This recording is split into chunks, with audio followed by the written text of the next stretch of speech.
একলা একাকী ক্লান্ত পথে তুমি প্রেমের সূচক, এখনই যাবে কি চলে।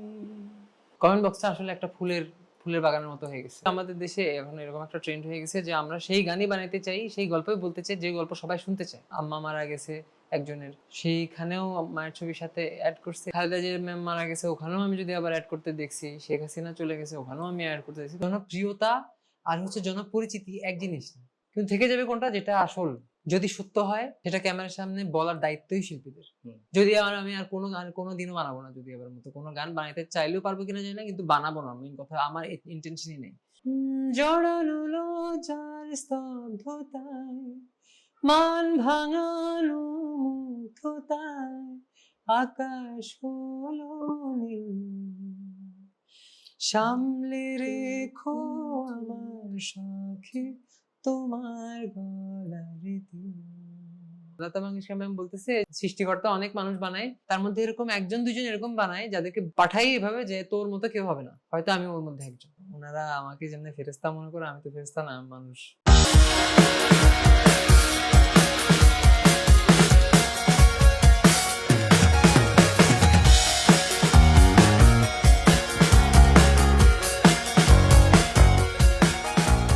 আঞ্জেল, অভিনন্দন শুরুতেই নতুন গানের জন্য। প্রেমের সূচক ইতিমধ্যেই দর্শকদের প্লে লিস্টে আসলে ঢুকে গেছে। দারুণ কথা, দারুণ সুর। আবারও একবার বলবো যে যদি আবার পর মনে হলো যে তিলের পরে আবার প্রেমের সূচক নাড়া দিলেন এঞ্জেল নূর। সবকিছু মিলে নতুন গানটা নিয়ে প্রথমে জানতে চাই কেমন সাড়া পাচ্ছেন। গানটা হচ্ছে প্রেমের সূচক। আমি তো স্টোরি টেলার, আমি কখনো নিজেকে সিঙ্গার বা কম্পোজার তো বলি না। সো এরকমই আমার অনেকগুলো গল্পের মধ্যে তো প্রেমের সূচক একটা গল্প, তো এটা বলছি। এবার দেখি কতজন বুঝতে পারে, কতজন না বুঝতে পারে, কতজনের সাথে মিলে।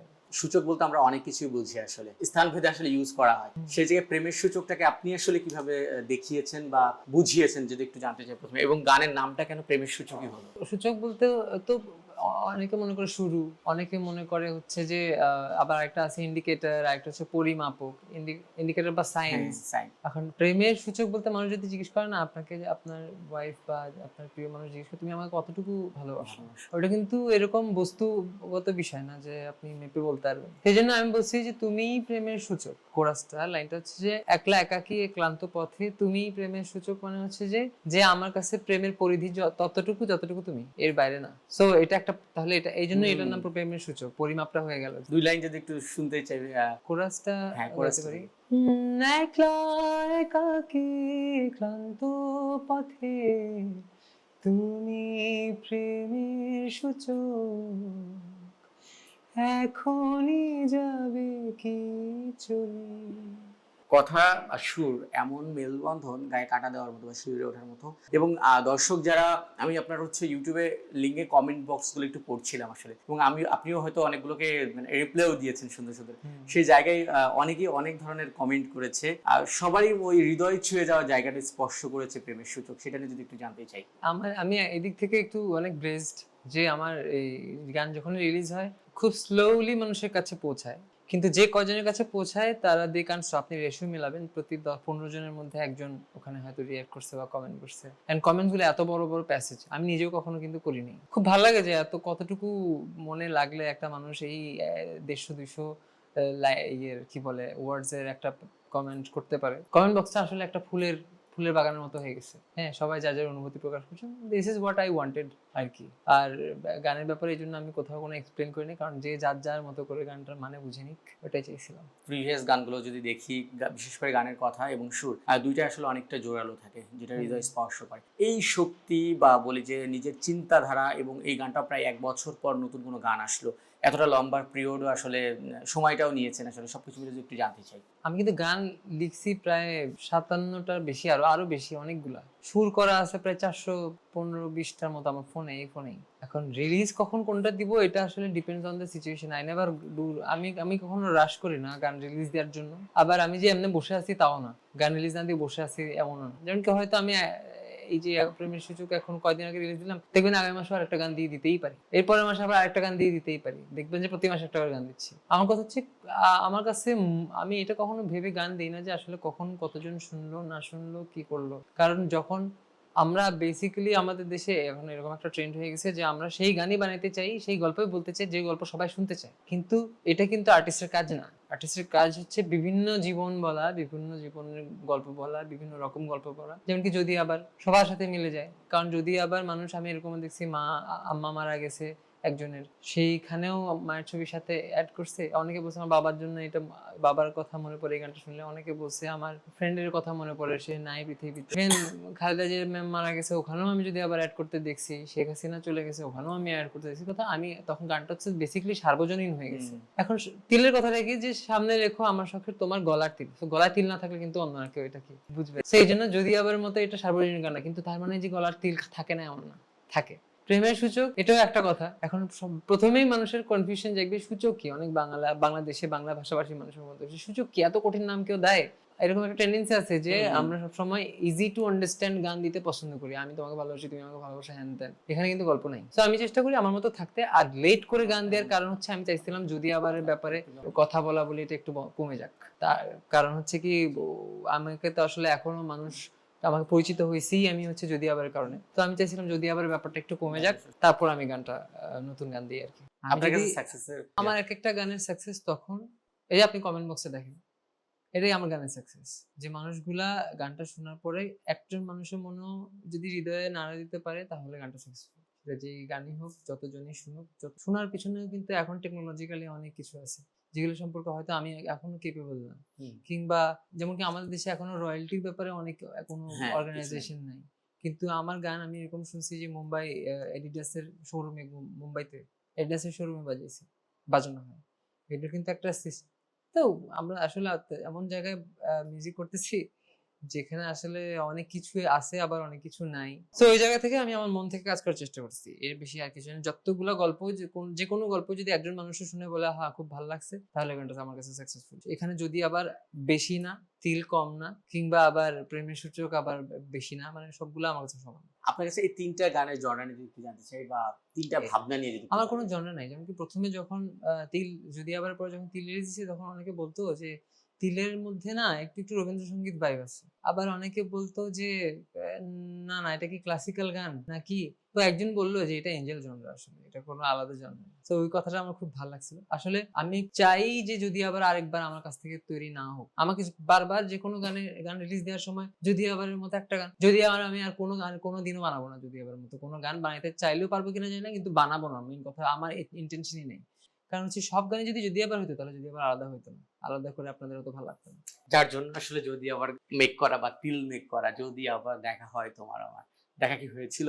এটা দেখার জন্য না, এটা এটা একটা পিওভি যে এটা এটা সব মানুষের কাছ থেকে দায় মুক্তি নেওয়ার মতো একটা গান। যদি আবার দেখা হয় তোমার আমার, এটা আপনার কথা, আপনার ক্ষেত্রেও আমি একই কথা বলবো।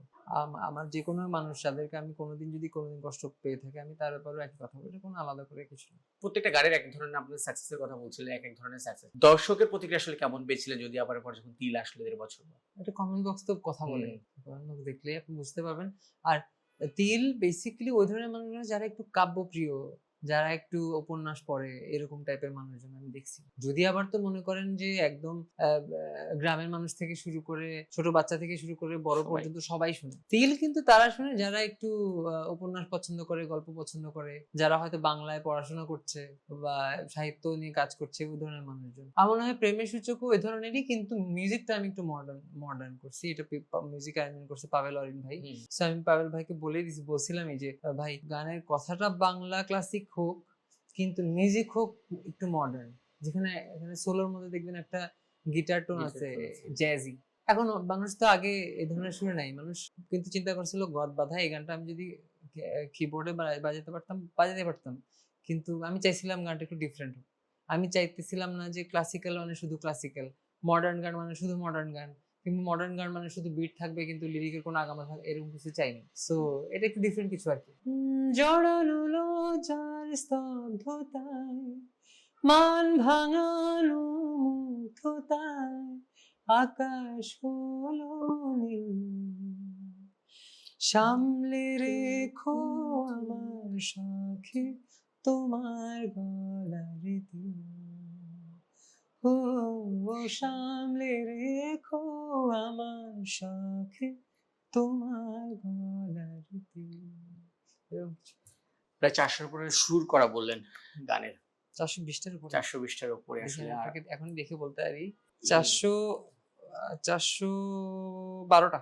সুর তাহলে এবার হয়তো অ্যাঞ্জেল একটু বলবো যে আগের যেই দর্শকদেরকে যতটুকু ওয়েটিং এ রেখেছে, এবার প্রতিনিয়ত তার কাছ থেকে প্রতি মাসে না হোক 2 মাস 3 মাস অন্তর অন্তর একটা ভালো গান পাবে, কি মনে হচ্ছে? কি জানি নাকি পুরোটাই আপনার মুডের উপর ডিপেন্ড করে? মুড সিচুয়েশন সবকিছু। যেমন কি যদি আবার রিলিজ করতে আমার 10 দিন লাগছে, যদি আবার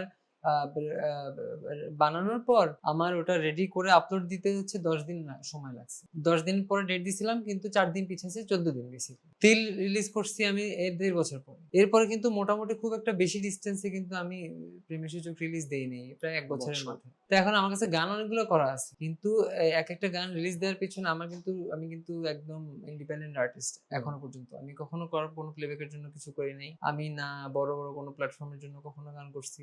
শুরুর দিকে একটা দুটো নাটকের গান করছিলাম, কিন্তু পরে আসলে আমার মনে হচ্ছিল যে আসলে এটা আমার ইচ্ছার বাইরে করতেছি, যে আমি আসলে এটা করতে চাই না, তো ওসব করি নাই।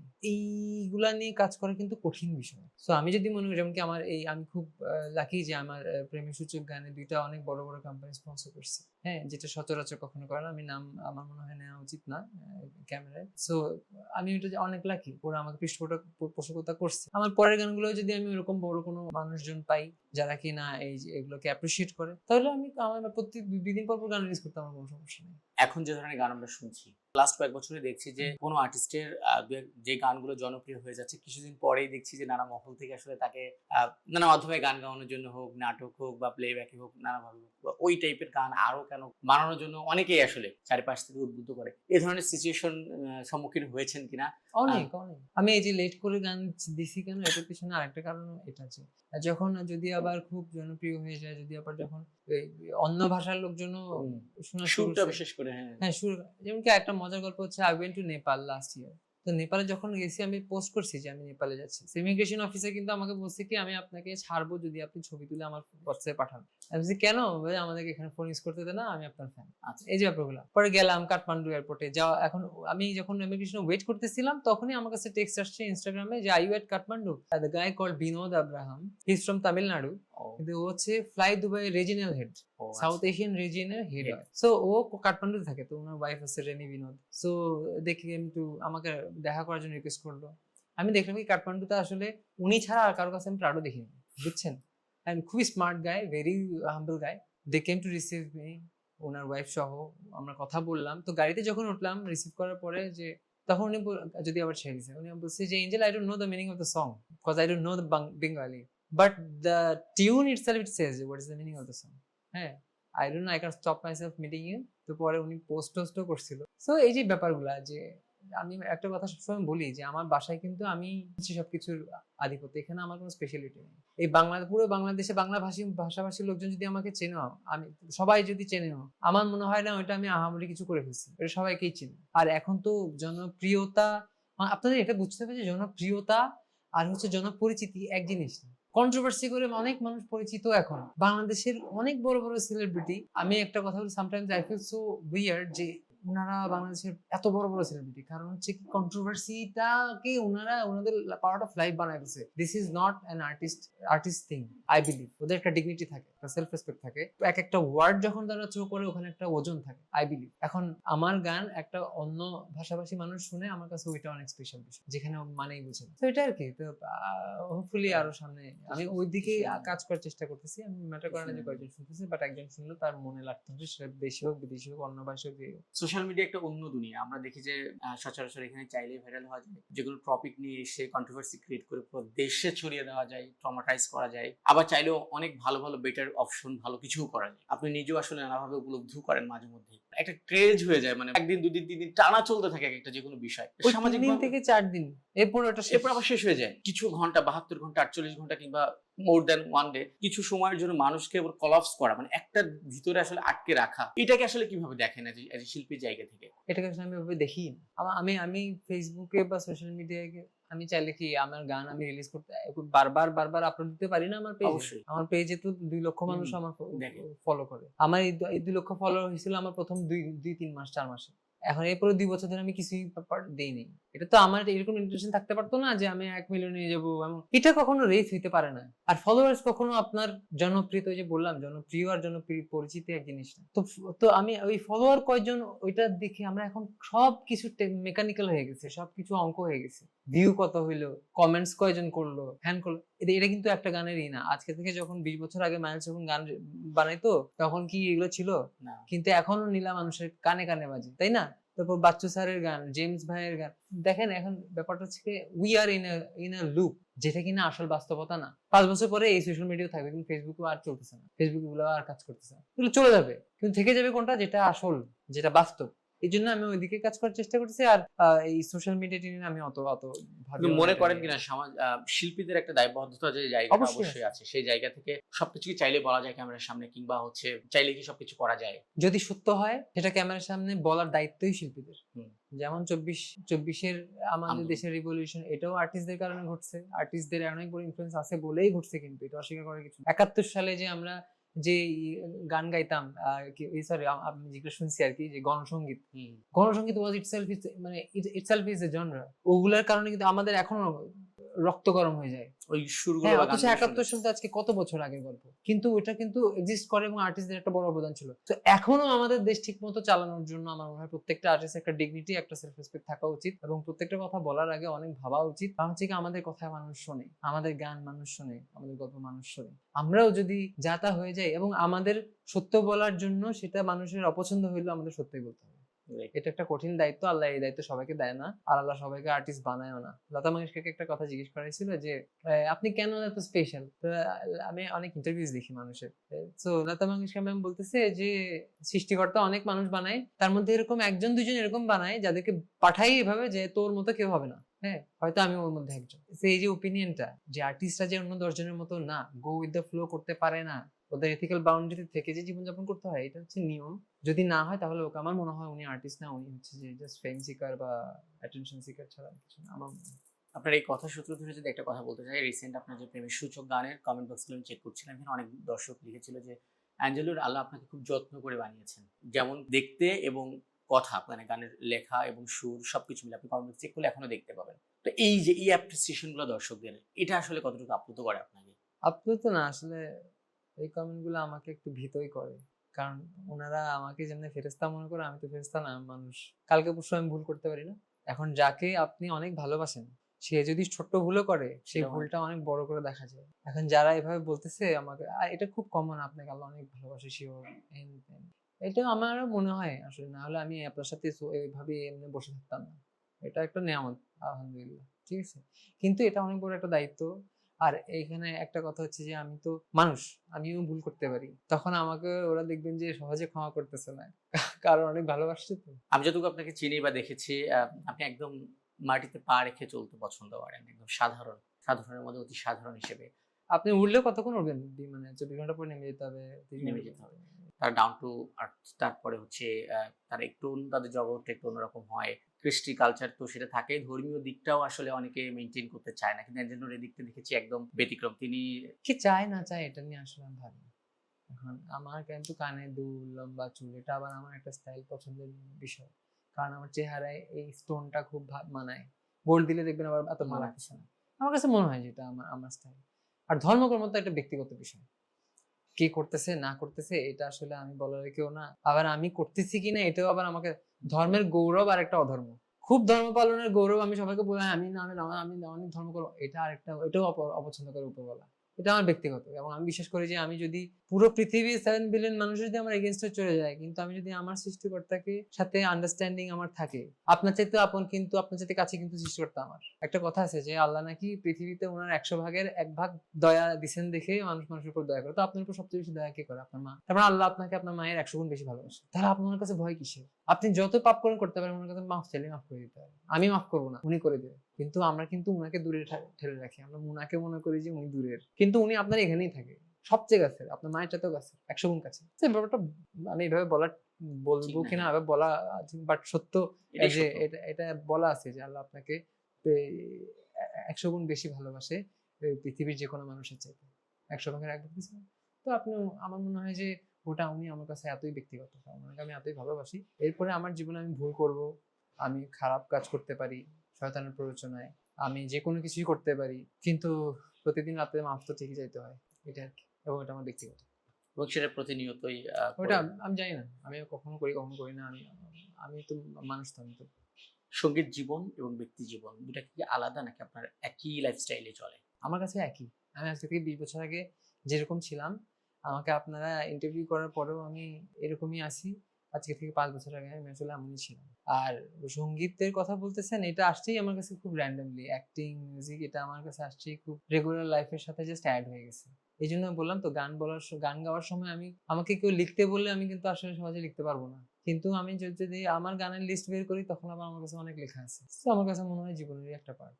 এটা আমি যদি গান রিলিজ নাও দেই কখনো, আর তাও এটা আমার কাছে থাকবে। আমি রেগুলার লাইফে এখানে এই সোফায় বসে বসে, আমার একটা অভ্যাস আছে, এই সোফায় আমি সবসময় বসে থাকি রাতে 3টা 4টা বাজে, এসে হা করে তাকায় থাকি ফ্যানের দিকে। তো তখনও গান আসে।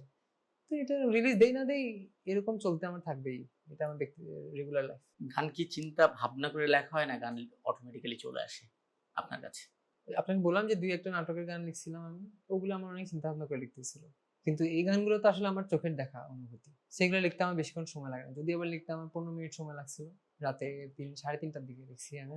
লাইট জ্বালায় শুয়েছিলাম, আমি এরকম ভাবতেছিলাম। তো আমি চাই, এটা তো কথাটা তো খুবই গুরুত্বপূর্ণ, এটা সবার জানা উচিত। কারণ আমি আমি চাই যে অ্যাটলিস্ট আমি যদি কালকে মারা যাই, পৃথিবীর কোনো মানুষের কাছেই আমাকে নিয়ে বিন্দু পরিমাণে এরকম চিন্তা না থাকুক যে এঞ্জেল কখনো আমাকে একটা কথা খারাপ বলছিল। হ্যাঁ, এটা হচ্ছে আমার পিওভি অফ লাইফ। এর বেশি আসলে আমার প্ল্যান, সাকসেস, লক্ষ্য কিছুই নেই। ঠিক আছে, তো এরকম আর কি। 15 মিনিট 20 মিনিট লাগে। আমি লাইট জ্বালায় তারপরে ডায়েরি বের করে আমি যদি আবার কোরাসটা আগে লিখছিলাম, তারপর আগে পরে লিখছিলাম, কারণ আগে পরে গল্পটা আমি জানি। গানের পাশাপাশি গানটা তো করেন, পাশাপাশি অভিনয় দারুণ করেন। হুম। যদি আপনার মিউজিক ভিডিও দেখি, সেখানেও মোটামুটি লাস্ট প্রেমের সূচকও আমরা দেখলাম একটা জার্নি। এর আগেও আমরা দেখেছি যে মুবারকনামা, তার আগেও দেখেছি বলি, মানে আপনার বিদেশেও প্রশংসিত হয়েছে আপনার কাজগুলো, দেশেও প্রশংসিত হয়েছে, এবং নিজেও মাঝে মাঝে যে মিউজিক ভিডিওগুলোতেও সামনে আসছেন। যদিও পরবর্তীতে আর কোনো কাজে এখনো দেখিনি, বা কাজ চলছে কিনা জানি না, সবকিছু মিলে যদি জানতেই চাই। অ্যাক্টিং থেকে একটু দূরে আছি। 2-3টা বড় প্রজেক্ট আমার নিয়ে, আমার এই আজকে একটা ফিচার ফিল্ম নিয়ে নক দিছে, কিন্তু আসলে দেখা যায় আমি আসলে একটু বেছে বেছে করতেছি। তো আমি যদি অন ক্যামেরা আসি, এটা ইম্প্যাক্টফুল হইতে হবে। এমনি হুদাই আসলাম, টাকা নিয়ে চলে গেলাম, এটা হয় না। দেখি ঠিক মতো গল্প পেলে। একটা তামিল মুভির কথা হয়েছিল, আমি এরপরে ভিসা টিসা বন্ধ হয়ে গেছে, আসাম ইন্টারন্যাশনাল লিটারেচার ফেস্টে আমাকে গেস্ট করছিল, আমি যাইতে পারি নাই। অনেক কিছু ইন্ডিয়ান ফরেন অ্যাফেয়ার্স মিনিস্ট্রি থেকে ওখানে ফাইল দিছিল, শুধুমাত্র একটা ফাইল যেটার কোনো উত্তর আসে নাই, সেটা হচ্ছে আমার ফাইলটা। পৃথিবীর 80টা দেশ থেকে ডেলিগেশন ডাকছিল, তার মধ্যে থেকে আসাম ইন্টারন্যাশনাল লিটারেচার ফেস্টে আমাকে ডাকছিল বাংলাদেশ থেকে। আমি কিন্তু ওখানে রিপ্রেজেন্ট করতে পারি না বাংলাদেশকে, যে কোনো কারণেই হোক। এবং আমি একটা জিনিস খেয়াল করছি যে ওরা যেই পরিমাণ সম্মানের ক্ষেত্রেও যেই পরিমাণ অফার করে, যে সেটা বাংলাদেশে 10 থেকে 15 গুণ বেশি। ওই পরিমাণ ভালোবাসা আমার বর্ডারের ওপার থেকেও আসে, সেটা হোক পাকিস্তান। যেমন কি বায়ানের আসফার, he is a very good friend of my. কয়েকদিন আগে এই গানে কমেন্ট করছে আমির আজহার, আতিফ আসলামের গিটারিস্ট। ও কোকসুটি পাকিস্তানে কিন্তু বাজায়, আমার একটা গানেও বাজাচ্ছে অ্যালবামের।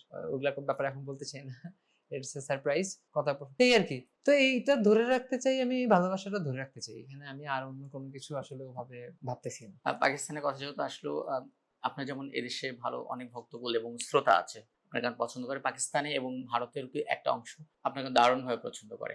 এই দুইটা নিয়ে যদি জানতে চাই। যেখানে সবচেয়ে বেশি জনপ্রিয়, এটা ইন্ডিয়ায়, কলকাতায় স্পেসিফিক্যালি।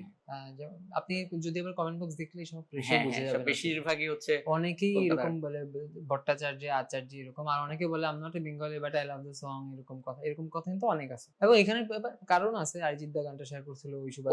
ওটা একটা ইম্প্যাক্ট হ্যাঁ, ফেলেছে ওটার কারণে তো ওনার এই অ্যাকাউন্টে তো আসলে ক্লোজ ফ্রেন্ড অ্যাকাউন্ট পেজে, ওখানে কারা আছে, পৃথিবীর বড় বড় মিউজিশিয়ানস রয়েছে। তো গানটাকে আসলে ওরাই শুনছে। তো ওই সুবাদে যখনই কেউ শো করতে আসে, তখন কিন্তু নমি। হ্যাঁ, তালপাতা সেপাই আসছিল, তখন আমি যখন ওদের বুথে আমাকে নিয়ে গেছিল অর্গানাইজার, হ্যাঁ আই নো ইউ এঞ্জেল, এরকম করে তাকাইছিল। ঠিক আছে, বাংলাদেশে যখন আসছে। তো এই আর কি, এটা একটা মজা লাগে। যে তারপর বায়ান পাকিস্তানের, ওদের সাথে আমি শো করছি। পরে এবার যখন আসছে নক নিজাম ইউনিভার্সিটি, আমির ভাই আতিফ আসলামের গিটার, সে যখন আসে তখনও বলে আমি ইউনিভার্সিটি জাস্ট কাম এন্ড মেট। ও দেখা যায় আমি ছাড়া আর কারণ নামও বলতে পারতেছে না। তো এই ব্যাপারটা আর কি ভালো আনন্দ দেয় ব্যাপারটা। কিন্তু আমার ইন্ডিয়াতে ফ্যান বেসটা একটু অনেক বেশি পরিমাণে। অ্যাঞ্জেল তো গান ভালো করছিল, বা ওটা অনেক জনপ্রিয়। বিশেষ করে অরিজিৎ সিং এর একটা পুশ আপই বলবো, তার ওটাও অনেকটা বলবো যে ওখানকার বাইরের দর্শকের ক্ষেত্রে একটা আলাদা জায়গা তৈরি আমার করেছে। পুষ না বলে একজন শুভাকাঙ্ক্ষী। হ্যাঁ, অবশ্যই শুভাকাঙ্ক্ষী। হ্যাঁ, ওই থ্রোতেই বলবো যে অ্যাঞ্জেলুর ইন্ডিয়া বলি, পাকিস্তান বলি, বা আরো বড় বড় মিউজিশিয়ানদের বলবো যে একটু নজরে তার থ্রুতেই আসলে পড়েছে বা এসেছে, সেই জায়গা থেকে কৃতজ্ঞতা বোধ তো অবশ্যই তার কাছে আপনার আছে একটা, সেটা উনি আমি তো জানি। আমার আইডল। হ্যাঁ, সে জায়গা থেকে পরে দেখা হয়েছে কিনা, মানে মাঝে তো প্রায় 3 বছর 2-3 বছরের 4 বছরের একটা গ্যাপও হয়ে গেছে সবকিছু মিলে। আমার যে মানে আমার প্ল্যান ছিল, বললাম তো ইন্ডিয়া আমি আসলে গত 2 বছর যাইতে পারিনি অনেক কারণে। আসামে যাওয়ার কথা, অনেকগুলা শোজের অফার আসে। কিন্তু আমি তো আপনাকে একটা কথা বলি, যখন আমার প্রথম শো যখন কলকাতায় যেটা যদি হয় কখনো, যেটা হবে, আমি জানি যে এটা যে কোনো আমার বাংলাদেশে যে কোনো কনসার্টে যেতে বেশি মানুষ হবে, এটা নিয়ে কোনো ডাউট নেই। সো এটা আমার এই পার্ট থেকে আমি তো মেসেজেস দেখেই আই ফিল সো ওভারওয়েলমড। বিশৃঙ্খলাটা তো পুরো আইনি প্রক্রিয়া, এটা এর ব্যাপারে আমি বলার কিছু নেই। এটা তো কতটুকু বিশৃঙ্খলা হয়েছে, এটার ভিতরে অ্যাকশন কি নেবে এটা গভর্নমেন্ট জানে, এটা আমাদের স্বরাষ্ট্র মন্ত্রণালয় তাছাড়া জানে। কিন্তু আমি সিঙ্গারদের ব্যাপারে কথা বলতে চাইছি, আমার দেশে পৃথিবীর যে কোনো দেশের মানুষ এসে গান গাইলে আমার কোনো সমস্যা নাই। আমার দেশের মানুষরাই আমাদের দেশের সিঙ্গারদেরকে নেগলেক্ট করাতে আমার সমস্যা আছে। যেখানে আপনার দেশের মানুষের গান, কিন্তু এরকম অনেক মানুষের গান বিদেশের মানুষজন শুনে, চাইলে 10-15 গুণ 20 গুণ টাকা টাকা দেয়। টাকাটা কিন্তু অনেক বড় ফ্যাক্ট। আমি এটা ডিরেক্টলি এখন একটু বেহার মতো বলতেছি, ফ্যাক্ট। 10 গুণ 15 গুণ টাকা পর্যন্ত দিতে রাজি হয়। তো আপনি নেগলেক্ট করবেন কেন? আতিফ আসলাম আসে, আতিফ আসলাম আমাদের চাইল্ডহুড একটা নস্টালজিয়া, আমারও খুব পছন্দের।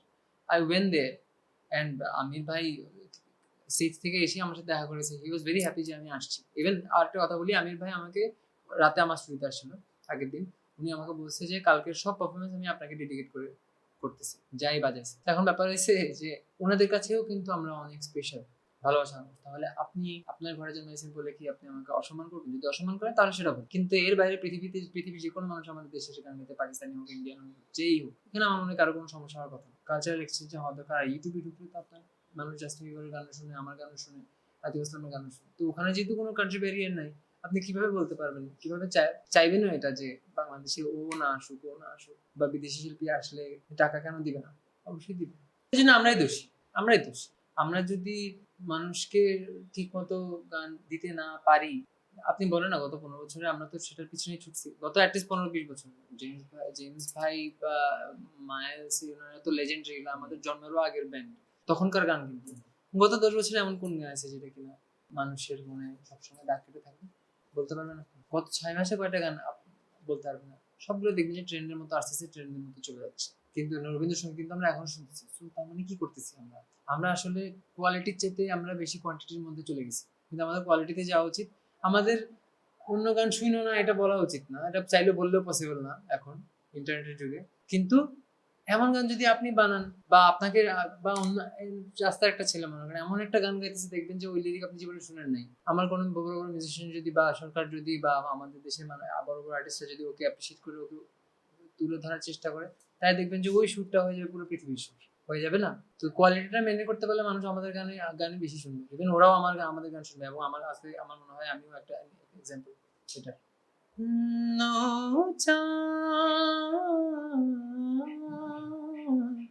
সামলে রাখো জোছনাকে, কারো নজর লাগতে পারে, কারো নজর লাগতে পারে, মেঘেদের উড়ো চিঠি উড়েও তো আসতে পারে।